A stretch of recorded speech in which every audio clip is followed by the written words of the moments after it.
अब ये क्वेश्चन क्या कह रहा है, इस क्वेश्चन को ध्यान से समझेंगे। इस क्वेश्चन को भरत ने भेजा है, जेई की तैयारी कर रहे हैं। क्वेश्चन बोल रहा है a ball of mass 2 kg is moving with velocity 9 metre per second strikes a smooth horizontal surface.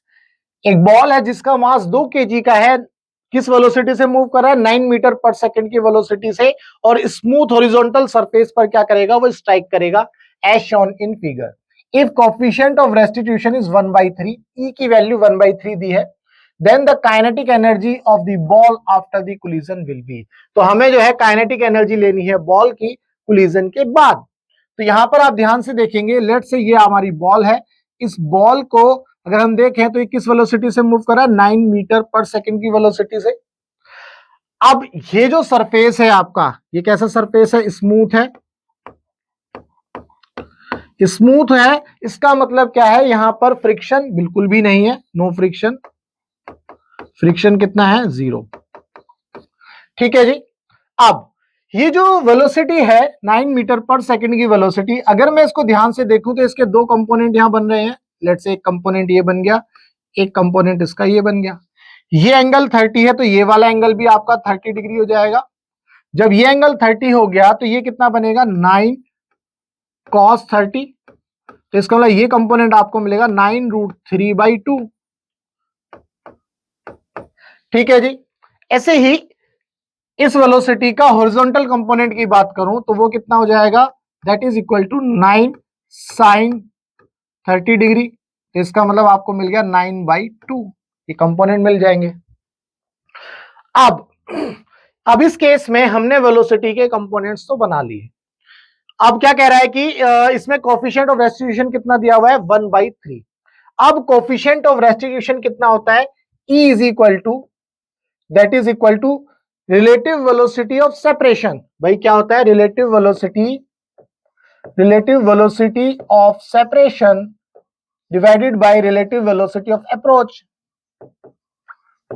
Relative velocity of approach ये हमने पढ़ा है। तो हम ये किस तरह से लेते हैं, मान लो हमारे पास एक ऑब्जेक्ट है, ये u1 वेलोसिटी से मूव कर रही है, और ये दूसरी ऑब्जेक्ट है u2 वेलोसिटी से मूव कर रही है। इन दोनों के बीच में कोलिजन तभी होगा जब u1 u2 को अप्रोच करेगा। तो इसका मतलब u1 की जो वैल्यू है वो u2 से ज्यादा है, मैंने ये अज्यूम कर लिया। ऐसे ही टकराने के बाद जब इन दोनों के बीच में कोलिजन हो जाता है तो जो फर्स्ट ऑब्जेक्ट है वो v1 वेलोसिटी से मूव करेगी, और जो सेकंड ऑब्जेक्ट है वो v2 वेलोसिटी से मूव करेगी। टकराने के बाद इस v2 की वेलोसिटी ज्यादा हो गई, यानी कि ये सेपरेट होंगे। भाई इसका मतलब ये बहुत तेजी से भागेगा, तो यहां पर v2 जो है ग्रेटर देन हो गया v1 से।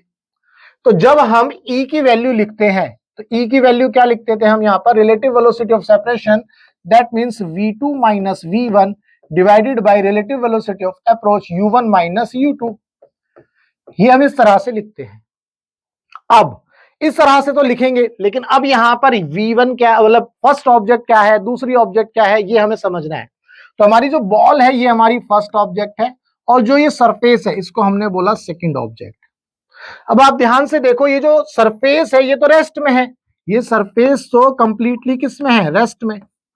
चाहे कोलिजन हो या ना हो, भाई कोलिजन से पहले और कोलिजन के बाद भी ये रेस्ट में। इसका मतलब आपका जो u2 वाला कंपोनेंट है इसमें ये 0 हो जाता है, ऐसे ही v2 वाला कंपोनेंट 0 हो जाता है। तो यहां पर अगर मैं बात करूं, ये कंपोनेंट आपका 0 और ये कंपोनेंट 0, दैट मींस ये इक्वेशन आपकी इस तरह से बन जाएगी -v1 अपॉन में u1।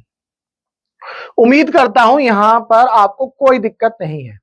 अब इसके बाद अब हमें यह समझना है कि भाई ये जो E है, मैं क्या इस तरह से लूं, E की वैल्यू 1/3, और जो V1 है मुझे निकालना है, U1 की वेलोसिटी जो है 9 ले लूं। क्या मैं इस तरह से करूं, देखो क्या मैं इस तरह से करूं, E की value 1/3 that is equal to minus V1 मुझे निकालना है, U1 हमें 9 दिया है, तो 3 तिया 9, तो V1 कितना आ गया जी, -3। क्या मैं इस तरह से कर सकता हूं? अगर आप ध्यान से देखेंगे और सोचेंगे कि हम इस तरह से अगर करेंगे तो इसका मतलब हम क्या एज्यूम कर रहे हैं, इसका मतलब ये एज्यूम कर रहे हैं कि जो वेलोसिटी 9 है, ये वेलोसिटी अब कितनी हो गई, 3 हो गई। लेट से कि ये वेलोसिटी यहां पर जो है, अगर मैं यहां पर इसको बनाऊं तो आप सोचोगे कि ये वेलोसिटी कितनी हो गई। लेट से ये जो वेलोसिटी हम बनाएंगे ये हम यहां लिख लेते हैं, ये वेलोसिटी कितनी होगी, 3। आप ऐसा सोचेंगे। अब आपको ध्यान से ये समझना है क्या, जब आपने 3 लिया, इसका मतलब ये 3 आई तो इसका मतलब ये हॉरिजॉन्टल कंपोनेंट में, इसका हॉरिजॉन्टल कंपोनेंट और इसका ये वर्टिकल कंपोनेंट, तो ये हॉरिजॉन्टल कंपोनेंट क्या हो जाएगा, डिफरेंट हो जाएगा। भाई अगर आपने ये 3 लिया, इसको v को 3 मान लिया, जैसे हमने यहां से सॉल्व किया, तो आपके माइंड में आएगा कि इसका मतलब ये तो बिल्कुल ठीक है, इस तरह से हम काइनेटिक एनर्जी निकालेंगे, सॉल्व कर लेंगे। बट यहां पर इस वेलोसिटी का अगर आप हॉरिजॉन्टल कंपोनेंट देखोगे तो वो जो है कम आएगा, है ना, या डिफरेंट आएगा, ऐसा बोल देते हैं। लेट्स से जो vx है ये क्या आएगा, डिफरेंट आएगा। जब ये डिफरेंट आएगा तो ये डिफरेंट आ गया तो इसका मतलब भी गड़बड़ हो गया। क्यों गड़बड़ हो गया ये सोचना है। क्यों गड़बड़ हुआ, गड़बड़ इसलिए हुआ क्योंकि स्मूथ हॉरिजॉन्टल सरफेस था। इस क्वेश्चन में जो सरफेस दिया गया है ये स्मूथ दिया है। स्मूथ सरफेस का मतलब है इसका हॉरिजॉन्टल कंपोनेंट वेलोसिटी का वो चेंज नहीं होगा, ये आपको इस क्वेश्चन में दिया है। तो यानी कि ये Vx जो है डिफरेंट है, गलत हो जाएगा। इसका जो हॉरिजॉन्टल कंपोनेंट है Vx वो इसी के इक्वल होगा 9/2 के, ये सही हो जाएगा। यानी कि ये जो Vx है ये सेम रहने वाला है, डिफरेंट नहीं। क्यों, क्योंकि सरफेस कैसा है, स्मूथ, ये आपको समझना है। अब तो इसका मतलब वेलोसिटी का जो कौन सा कंपोनेंट है वो चेंज होगा, वो होगा सिर्फ और सिर्फ वर्टिकल कंपोनेंट। ठीक है जी, तो इस वेलोसिटी का ये वर्टिकल कंपोनेंट लेट से Vy, ये कंपोनेंट चेंज होगा। अब आप इसको कैसे निकालोगे, जब हम इस फॉर्मूले में आएंगे, E की वैल्यू हमने यहां पर लिखी, तो यहां पर जो कंपोनेंट लेना है वेलोसिटी का, ये वर्टिकल कंपोनेंट ही ले लेना है। और यहां पर भी u1 का वर्टिकल कंपोनेंट आपको ले लेना है। ठीक है जी, तो यहां पर वर्टिकल कंपोनेंट के हिसाब से ही ई की वैल्यू, मतलब ई को फॉर्मूले में रखना है। क्यों, क्योंकि सिर्फ और सिर्फ जो कोएफिशिएंट ऑफ रेस्टिट्यूशन की वजह से वेलोसिटी के कंपोनेंट चेंज होंगे वो सिर्फ वर्टिकल डायरेक्शन में होंगे, हॉरिजॉन्टल डायरेक्शन में कोई चेंज नहीं आएगा, क्योंकि सरफेस कैसा है, स्मूथ और कोई फ्रिक्शन नहीं है। ये आपको समझना था।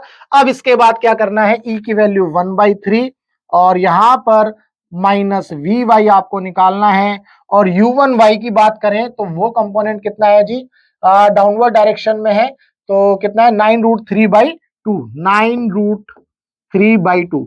अगर मैं इसको डायरेक्शन के एंगल से रखने की कोशिश करूं तो Vy तो ऊपर की तरफ है पॉजिटिव, और ये जो इनिशियल वेलोसिटी का कंपोनेंट है बॉल 1 का, ये डाउनवर्ड है, तो अगर मैं इसको भी नेगेटिव ले लूं तो कोई दिक्कत नहीं है, ये कट जाएंगे। तो यहां से 3 तिया 9।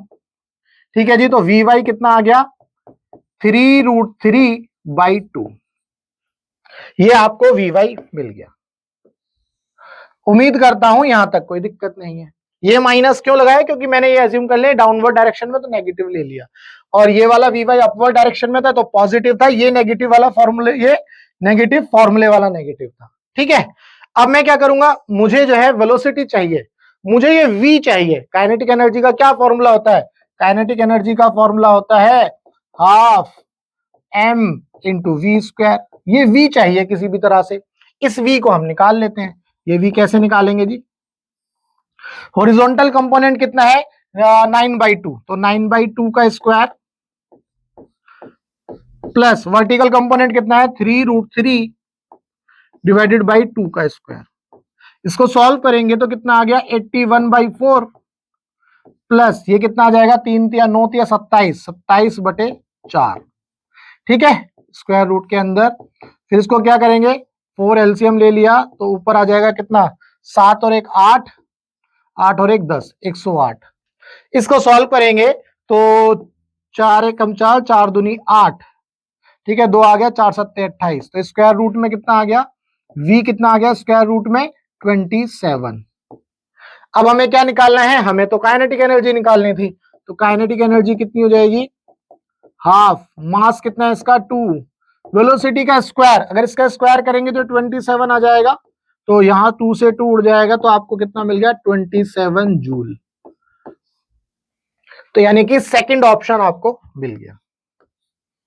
उम्मीद करता हूं आपको इस क्वेश्चन के अंदर जो भी डाउट रहा होगा वो डाउट आपका क्लियर हुआ। क्या नहीं करना था ये भी मैंने आपको बताया, कहां पर गड़बड़ हो सकती थी वो भी आपको बताया। तो जो नहीं करना है वो जरूरी था सीखना, जो करना है वो तो मैंने आपको बता दिया। ठीक है, तो यहां पर हॉरिजॉन्टल डायरेक्शन में वेलोसिटी में कोई चेंज नहीं आएगा क्योंकि सरफेस कैसा था, स्मूथ। कोलिजन के बाद यहां पर जो, अगर यहां पर ये सरफेस स्मूथ नहीं होता, रफ होता, तो तब इस ई का इफेक्ट हॉरिजॉन्टल डायरेक्शन में भी आ जाता। तो उम्मीद करता हूं यहां पर आपको कोई भी डाउट नहीं है। अगर आपका अभी भी कोई डाउट है तो आपको करना क्या है, इस नंबर पर व्हाट्सएप करना है। हमारा मकसद है टीच फ्री फॉर इंडिया, यानी कि आप इंडिया के किसी भी कोचिंग सेंटर में पढ़ते हो, चाहे आकाश में, एलन में, पीडब्ल्यू में, फिटजी में, वीएमसी में, कहीं भी, और आपका फिजिक्स के अंदर चाहे वो थ्योरी हो या कोई कॉन्सेप्ट है, क्वेश्चन है, तो आपको करना क्या है, आपको अपना वो डाउट इस नंबर पर व्हाट्सएप करना है। हम आपके डाउट का बेस्ट वीडियो सॉल्यूशन आपको बना करके देंगे। तो चलिए मिलेंगे हम अपने नेक्स्ट डाउट में।